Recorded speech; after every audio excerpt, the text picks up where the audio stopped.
அடுத்தபடியாக தன்னோட திரைப்பயணத்துல 60-70 படங்கள் கிட்ட ஒர்க் பண்ணியிருந்தாலும் 3ஆம் கண் தான் அவரோட முதல் படம்.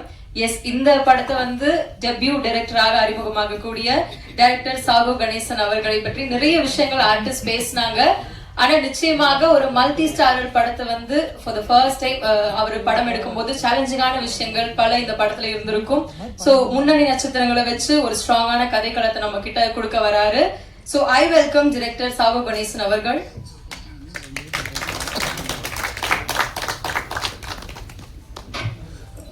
அனைவருக்கும் வணக்கம். நான் 60-70 படம்லாம் ஒர்க் பண்ணலைங்க. அது எப்படின்னா வாசு சார் 60 படம் பண்ணியிருக்காரு. அவரோட அனுபவத்தை நான் வாங்கிட்டு வந்திருக்கேன்னு சொன்னேன்.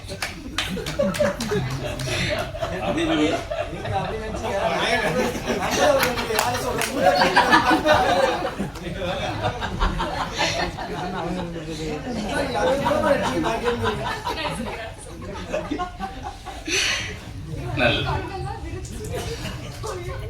பத்திரிகையாளர்கள் அனைவருக்கும் என்னுடைய பணிவான வணக்கங்கள்.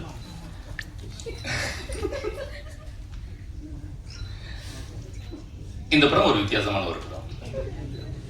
இது வித்தியாசமான ஒரு திரைக்கதை. இது மாதிரி ஒரு கதை வந்து வந்திருக்குமான்னு எனக்கு தெரியல. எனக்கு தெரிஞ்சு இதுதான் ஃபர்ஸ்ட் சினிமான்னு நினைக்கிறேன். ரஷமான் எஃபெக்ட்ங்கிற ஒரு எல்லாருக்கும் தெரிஞ்சிருக்குன்னு நினைக்கிறேன் அந்த விஷயம். அதை இந்த கதையில நாங்கள் அப்ளை பண்ணியிருக்கேன். அது கூடவே வித்தியாசமான ஒரு விஷயத்தை ஆட் பண்ணியிருக்கேன். That is open end. Audience தான் இந்த படத்தோட கிளைமாக்ஸ் கண்டுபிடிக்கணும் அப்படிங்கிற மாதிரி ஒரு விஷயத்தை கொண்டு வந்திருக்கோம். ஸோ இது எல்லாமே சேர்ந்து ஒரு புதுசான ஒரு விஷயமா இருக்குன்னு நான் நினைக்கிறேன். இதுக்கு முன்னாடி இந்த படம் தமிழ்ல மட்டும் இல்லை, வேர்ல்டு வைடே இந்த மாதிரி ஒரு படம் வந்திருக்கான்னு எனக்கு தெரியல. தெரிஞ்சிருந்தா நான் திருத்திக்கிறேன். ஸோ அந்த வகையில் இது ஒரு முதல் படம் நினைக்கிறேன். எனக்கும் முதல் படம் தான் இது. இந்த படம் வந்து முதல்ல ப்ரொடியூசர் சசிகுமார் சார் இந்த கதையை அவர்கிட்ட சொல்றதுக்கு நான் போகும்போது அவர் இந்த கதையை ஒத்துக்குவாரா ஒத்துக்க மாட்டாராங்கிற டவுட் எனக்கு இருந்துச்சு. ஏன்னா இது ஒரு எக்ஸ்பெரிமெண்டல் மூவி. எந்த ப்ரொடியூசருமே வந்து ஒரு எக்ஸ்பெரிமெண்டல் மூவிக்கு உடனே ஓகேலாம் சொல்ல மாட்டாங்க. அவங்க கமர்ஷியலாக போகணும், ஒரு படம் வரணும் அப்படிங்கிற ஒரு தாட்டில் தான் யோசிப்பாங்க. பட் இவர் இந்த கதையை சொல்லும்போது நான் ரெடியாகவே இன்னொரு கதையை வச்சுருந்தேன். ஒருவேளை இந்த கதை ஒரு வேண்டாம் அப்படின்னு சொல்லிட்டாருன்னா உடனே இன்னொரு கதையை சொல்லி எப்படியாவது வந்து ஒரு அட்வான்ஸ் வாங்கிடணும் அப்படிங்கிற ஒரு நேரத்தில். பட் ஆனால் இந்த கதை சொன்ன உடனே இதில் இருக்கிற அந்த கமர்ஷியல் ஆஸ்பெக்ட் அவர் யோசிச்சார். அது அவர் சொன்னார், அவர் எங்கிட்டே சொன்னார். இதில் நிறைய கமர்ஷியல் இருக்கு, இது நிறைய நடிகர்கள் இருக்காங்க, கதையும் நிறைய ஹியூமர்லாம் இருக்கு.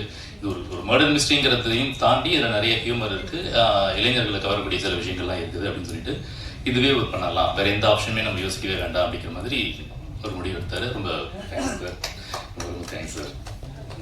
ஸோ அதனால தான் இந்த படம் ஸ்டார்ட் ஆச்சு. ஸோ அப்படி சொல்லும்போது அடுத்தது நடிகர்கள்ங்கிற ஒரு விஷயம் வரும்போது உடனே சொன்னேன் விதாத் சார். ஏன்னா இந்த விதாத் சாருக்கு இதுக்கு முன்னாடி நான் ஒரு கதை சொல்லியிருந்தேன். அந்த கதையை கேட்டு அவர் ரொம்ப இம்ப்ரெஸ் ஆகி என் கூட ரொம்ப நாள் ட்ராவல் பண்ணோம். பட் அந்த கதை என்னால் படம் பண்ண முடியல அந்த சமயத்தில். பட் சீக்கிரம் அந்த பண்ணுவோம் சார் அது. ஸோ அந்த நம்பிக்கையில் அவர் என்ன சொன்னார்னா, எந்த ப்ரொடியூசர் கிட்ட போய் நீங்கள் சொன்னாலும் ஒரு ஹீரோ கேட்டாங்கன்னா என் பேரை நீங்கள் தாராளமாக யூஸ் பண்ணிக்கோங்க, எந்த பிரச்சனையுமே இல்லை, நான் கண்டிப்பாக நான் அந்த கதையை நான் பண்ணுறேன் அப்படின்னு சொல்லியிருந்தாரு. ஸோ அதனால் கேட்ட உடனே நான் விதாத் சார் இருக்காரு அப்படின்னு சொன்னேன். கிட்டத்தட்ட படம் முடிஞ்சதுக்கு அப்புறம் தான், அதாவது நாங்கள் ஷூட்டிங்லாம் கன்ஃபார்ம் பண்ணி ஷூட்டிங் போகும்போது தான் சாருக்கு நான் கதையை சொன்னேன். அது வரைக்கும் அவர் அவ்வளோ நம்பிக்கை வச்சிருந்தார் என் மேலே. ஸோ அதுக்கு ரொம்ப தேங்க்ஸ் சார். ஒரு கதையை கேட்ட உடனே இன்னொரு கதையும் அவர் நல்லா பண்ணுவான், இவன் நல்லா டைரக்ட் பண்ணுவாங்கிற அந்த நம்பிக்கை ஒரு ஒரு புது டைரக்டர் மேலே வைக்கிறதுங்கிறது வந்து அவ்வளோ சாதாரண விஷயம் இல்லை. அப்படி ஒரு நம்பிக்கை வச்சது ரொம்ப நன்றி சார். ஸோ அதுக்கப்புறம் அடுத்தடுத்த ஆர்டிஸ்ட்டுக்கு தேடிட்டு இருக்கும்போது அடுத்து எங்களுக்கு கலை தான் ப்ரொடியூசர் சாருடைய முதல் சாய்ஸாக இருந்தார். கலையை பார்த்தோம், போனேன், கதை சொன்னேன். அவர் விஷயம் சொன்னார், கலைக்கு அது கதை கேட்ட உடனே எனக்கு எந்த ரோல் வேண்டாம், ரோல் கொடுங்க அப்படின்றது. எல்லார்கிட்ட இது ஃபிக்ஸ் ஆயிடுச்சு. ஆக்சுவலி இப்போ போய் சொன்னேன்.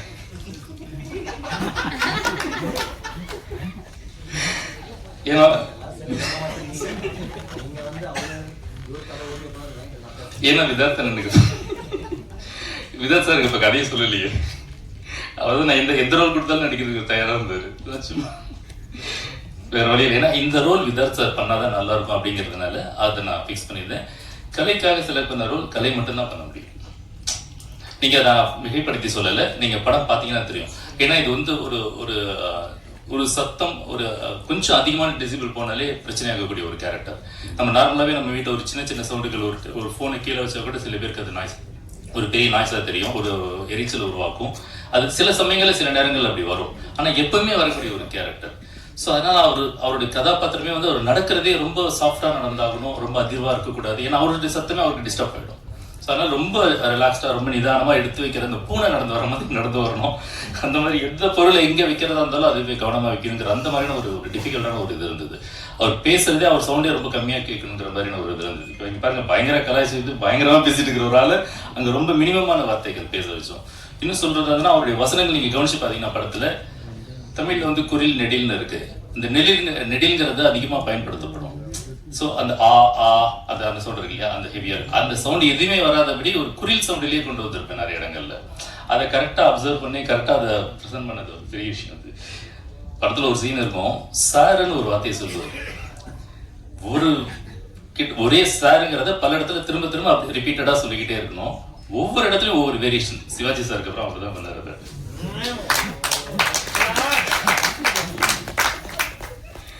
அந்த மாதிரி ஒரு அற்புதமா பண்ணினாரு.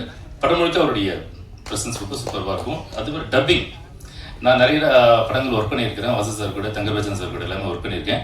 டப்பிங் போகும்போது எல்லாம் என்ன செய்வாங்க, ஜென்ரலாக ஒரு சென்டென்ஸ் பேசுவாங்க, அடுத்த சென்டென்ஸ் பேசுவாங்க, அதுக்கப்புறம் அப்படி முடிச்சிருவாங்க. ஆனால் விதார்த் சார் வந்து ஒரு சீனே பேசுவார். சாரி கலை சார், ஏன்னா விதார்த் சார் டப்பிங் இல்லை, அதனால எனக்கு தெரியல.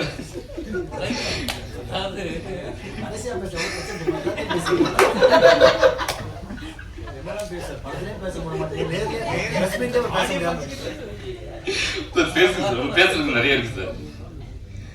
அந்த மாதிரி அப்படி ஒரு டேலண்டடான ஒரு பர்சன், ரொம்ப ஈஸியா இருந்தது. அடுத்தது திரிகுண்.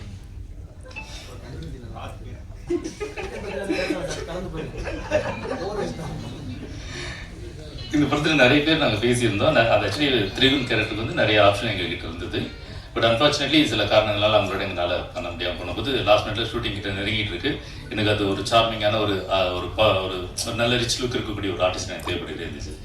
ஸோ அதனால நிறைய ஆப்ஷன் சொல்லிட்டு போது எக்ஸிக்யூட்டிவ் ப்ரொடியூசர் அவர் செந்தில் சார் கொடுத்தார் அவருடைய ஃபோட்டோ.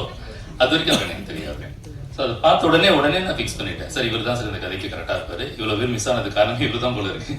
அதனால உடனே அவர் வர சொல்லுங்க, அவரோட பேசி ஆகணும், அவரோட பண்ணணும் தானே. உடனே அவர் ஃபோனில் பேசினார். ஃபோனில் பேசும்போது பயங்கர ஸ்டைலா ஒரு மிரட்டலான ஒரு வாய்ஸ்ல கிட்ட பேசினாரு. அந்த வாய்ஸ்க்கு நான் ஃபிளாட் ஆயிட்டேன். அந்த மாதிரி பேசினாரு. வந்ததுக்கு அப்புறம் அந்த வாய்ஸை காணோம். நேர்ல பார்க்க ஒரு பைக்ல பில்டப் கொடுத்து அப்படி பேசிட்டு உள்ள வந்துட்டேன். வந்து கதை உள்ள வந்துட்டாரு, ஆஃபீஸ்க்கு வந்துட்டாரு. வந்தோடனே ஆஃபீஸ் ரூம் உட்காந்து கதை சொல்ல வரும்போது எல்லாருமே கதை கேட்டோடனே எனக்கு கதை பிடிக்கல, இல்லை நான் பண்ணல, என் டேட் இல்லைன்னு சொல்லிட்டு போவாங்க. அவர் உள்ள வரும்போதே சொல்லிட்டு இந்த கதை பண்ற ஐடியா இல்லை, எங்கிட்ட டேட் இல்லை, நான் வேணான்னு சொல்றதுக்காக தான் சார் வந்தேன். என்னடா ஒருத்தர் வேணான்னு சொல்றதுக்காக என்ன பார்த்து வந்துட்டீங்க அப்படின்னு யோசிச்சுட்டு முதல்ல அசிஸ்டன்ட் கூட கதை சாதிக்குமா வெளியில விட்டாதீங்க அப்படின்ட்டு ப்ரொடியூசர் சாருக்கு ஃபோன் பண்ணி, சார் செக்கோட வந்திருக்கு சார், வெளியில ஆள் கிடைச்சில அவர் மாட்டிக்கணும்னு சொல்லிட்டு உடனடியா ஒரு கதையா எப்படியாவது சொல்லி ஆகுன்னு சொல்லிட்டு அவரை விட ஹெவியான ஒரு பயங்கர போல்டான பேஸ் வாய்ஸ்ல அவரை கவித்து அட்வான்ஸ் கொடுத்து உள்ள வந்துட்டோம். அப்புறம் சந்தோஷ் பிரதாப். சந்தோஷ் பிரதாப் இந்த கதையை நான் எழுதும் போது எனக்கு 2 பேர் மைண்ட்ல இருந்தாங்க. அது ஒண்ணு வந்து விதாத் சார், இன்னொன்னு வந்து சந்தோஷ் பிரதாப். அந்த கதை அந்த ரோல் எழுதும் போதே அப்பயே ஃபிக்ஸ் பண்ணிட்டேன். இவங்களை தவிர வேற யாருமே வாய்ப்பே கிடையாது. எந்த ஒரு மாற்றங்கள் வந்தாலும் எது வந்தாலும் இதை அவங்க மாற்றவே கூடாதுங்கிறது அது ரொம்ப ஸ்ட்ராங்காகவே இருந்தேன், ரொம்ப அடமெண்டாகவே இருந்தேன். ஸோ அது மாதிரி அவர் ப்ரொடியூசர்ஸ் சொல்லும்போது அவர் வந்து இல்லை அவர் வேற மாதிரி இருக்கிறாரு, வேற மாதிரி படங்கள்லாம் பண்ணிட்டு இருக்காரு, வில்லனா இருக்காரு, மட்டத்தனமா இருக்காரு, ரொம்ப பீக் அவுட்டா இருக்கக்கூடிய ஒரு கேரக்டர், ரொம்ப ஜாலியா ஒரு ஃபன்னா இருக்கக்கூடிய ஒரு கேரக்டர், இது எப்படி அவர் பண்ணுவாரு, உங்களுக்கு ஆல்ரெடி அவருக்கு தெரியுமா, அவரோட ஒர்க் பண்ணியிருக்கிறீங்களா அப்படிலாம் கேட்டாரு. இல்ல சார் உங்க மாதிரி நானும் படத்துல தான் பாத்துருக்கேன், நேரில் பார்த்ததே என்னங்க நீங்க இப்ப பேசுறீங்க தெரியாதுன்றீங்க, அவர் எப்படிங்க அவரோட கான்பிடன்ட் அவ்வளவுதான் அவர் தான் நடமுடிக்கிறீங்க அப்படின்னாரு. அப்புறம் அவரை கூப்பிட்டாரு, அவர் வந்தாரு. வந்தோடனே அவர் கதை சொன்னாரு. அதிக கேள்வி அவரும் கேட்டாரு, என்ன எப்படி சூஸ் பண்ணீங்க? இல்ல சார் உங்க மேல ஒரு நம்பிக்கை இருக்கு, உங்க மேல நம்பிக்கையோட உங்க பிசிக் மேல இருக்கு. ஏன்னா இந்த கதைக்கு அப்படி நீங்க அந்த ட்ரைலர் டீசர்ல கூட பார்க்கலாம். இல்ல வருவது கொஞ்சம் கிளாமரா தான் வந்தாரு. ஏன்னா அந்த டீசர்ல நீங்க பாத்தீங்கன்னா கூட அந்த ஷாட் அதுக்காகவே வச்சேன். அது இந்த கதைக்கு தேவைப்பட்டது, அது வேற ஒன்றும் இல்லை. அதை விட என்னன்னா ஒருத்தர் ரொம்ப டஃப்பாக இருக்காரு, மருத்துவத்தனமான ஒரு கேரக்டர் நடிச்சிட்டு இருக்காரு அப்படின்னாக்கா அது மட்டுமே அவங்க பண்ணிடுவாங்கங்கிற அர்த்தம் ஒன்றுமே கிடையாது. ஸோ அவரும் ஒரு ஏன்னா அது ரஜினி சார் சொல்லுவார், ஒரு திடீர்னு ஒரு கோவமாக ஒரு ஆக்ஷனாக ஒரு பவர்ஃபுல்லாக பண்ணணும்னா உடம்பு டைட் பண்ணிப்பாரு, அதுக்கப்புறம் ஒரு ஜாலியான ஒரு கேரக்டர் பண்ணும்போது ரொம்ப லூஸ் பண்ணிப்பாரு. ஸோ அது அந்த ஒரு விஷயம், அந்த ஃப்ளெக்சிபிலிட்டி வந்து ஒரு நடிகர்கிட்ட கண்டிப்பாக இருக்குங்கிறது நான் யோசிச்சுட்டு இருந்தேன். ஸோ அதே மாதிரி தான் அவர் சந்தோஷ் வரும்போதும் அவர் கிடைச்ச ரோல் அந்த மாதிரி இருந்தது. ஸோ அதனால அவர் பண்ணியிருக்காரு. ஸோ இந்த படம் வரும்போது அவர் ஃப்ளெக்சிபிளாக ஒரு பாடியை லூஸாக வைக்குவார், இதுக்கு இந்த காயத்துக்கு தகுந்த மாதிரி மூல்ட் ஆகிடுவாருங்கிறது ரொம்ப கான்ஃபிடண்டாக இருந்தேன். தேங்க்ஸ், எக்ஸலண்டாக பண்ணி கொடுத்தீங்க. அது ரொம்ப பிடிச்சிருந்தது. இன்னும் சொல்ல போனால் அது நான் என்ன டிசைன் பண்ணியிருந்தேனோ அது இவர் மட்டும் இல்லை, இங்கே இருக்கிற எல்லா நடிகர்கள்ட்டையுமே நான் ஒரே ஒரு தடவை தான் சொன்னேன். அது கதை சொல்லும் போது அவங்க எல்லாத்தையுமே சொன்னேன். ஷூட்டிங் ஸ்பாட் வந்ததுக்கப்புறம் ஜஸ்ட் ஒரு ரிமைண்டர் தான் அது கொடுத்தேன். அந்த முதல் ஷாட் எடுக்கும்போது, முதல் சீன் எடுக்கும்போது இது இப்படிதான் அப்படிதாங்கிறத சொல்லியிருந்தேன். அந்த மீட்டரை பிடிச்சிட்டு படம் முடிகிற வரைக்கும் அவங்க அதுக்குள்ளாரே ட்ராவல் பண்ணியிருந்தாங்க. அது எனக்கு ரொம்ப பெரிய ஒரு முக்கியமாக இருந்தது. ஈஸியாக படம் எடுக்க முடிஞ்சது. அது இல்லைன்னு வச்சுக்கோங்களேன், ரொம்ப கஷ்டப்பட்டிருந்தேன். எல்லாரும் அதை கேரக்டராக புரிஞ்சுக்கிட்டு அதில் இன்வால்வ் ஆகி அழகாக பண்ணது பெரிய விஷயம். அதுக்கு அது பெரிய தேங்க்ஸ் நான் சொல்லி ஆகணும். அப்புறம் தேஜு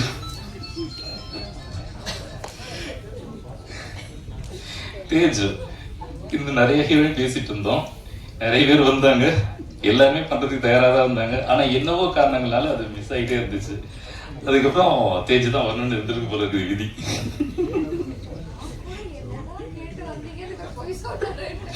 அப்படிதான் எல்லாத்தையும் சொல்லியிருக்கேன். எனக்கு தேஜு அதுக்கு முன்னாடி தெரியவே தெரியாது. இந்த படம் பண்ற வரைக்கும் அவர் ப்ரொடியூசர் வந்து ஒரு தேஜுன்னு ஒருத்தங்க இருக்காங்க, வருவாங்க, நீங்க அவங்க கிட்ட கதை சொல்லுங்க அப்படின்னாரு. சார் அப்படிலாம் சொல்ல முடியாது, நான் யாரும் என்னன்னு தெரிஞ்சிருக்கணும், நான் ஒரு ஆடிஷன் வைப்பேன், எல்லாம் பண்ணதுக்கு அப்புறம் தான் நான் ஓகே பண்ணுவேன், இல்லை நான் பண்ண மாட்டேன் அப்படிலாம் ரொம்ப அட்டமெண்டா பேசிட்டு இருந்தேன். வந்தாங்க, ரொம்ப சாதாரணமாக வந்தாங்க, ரொம்ப ஹம்பிளாக வந்தாங்க, கதை கேட்டாங்க. எனக்கு ஓகே சார் நான் பண்ணுறேன் சார் சொல்லிட்டு போயிட்டாங்க. எனக்கு வந்தாங்க, அவங்க போயிட்டு இருக்கிறாங்க கூட நினச்சேன். ஒரு ஆடிஷன் பண்ணலாம் அப்படிலாம் கூட நினச்சேன். பட் ஆனால் இன்னும் தெரியல, நான் பண்ணவே இல்லை, விட்டுட்டேன், போயிட்டாங்க. எனக்கு ஷூட்டிங் பொறுத்த வரைக்குமே எனக்கு அந்த ஒரு பயம் இருந்துகிட்டே இருந்துச்சு தேஜ் மேலே. என்னடா இவங்க பண்ணுவாங்களா பண்ண மாட்டாங்களா எனக்கு ஒரே டவுட்டே இருந்தது. பட் ஷூட்டிங்ஸ் பண்ணதுக்கப்புறம் அந்த பிரச்சனையே எனக்கு இல்லை. முதல் நாள் வந்து நாளைக்கு என்ன எடுக்கிறோமோ அத்தனை சீன் பேப்பரையும் வாங்கிட்டு போயிடுவாங்க. ஃபுல்லாக உட்காந்து ராத்திரி ஃபுல்லாக படிப்பாங்க போல இருக்கு, படிச்சு மனப்பாடம் பண்ணிட்டு அடுத்த நாள் ஒரு டைலாக் ஒரு இடத்துல ஒரு பிரச்சனை இல்லாமல் அவ்வளோ அக்யூரேட்டாக சூப்பராக பண்ணி கொடுத்தாங்க. தேங்க்யூ தேஜ்.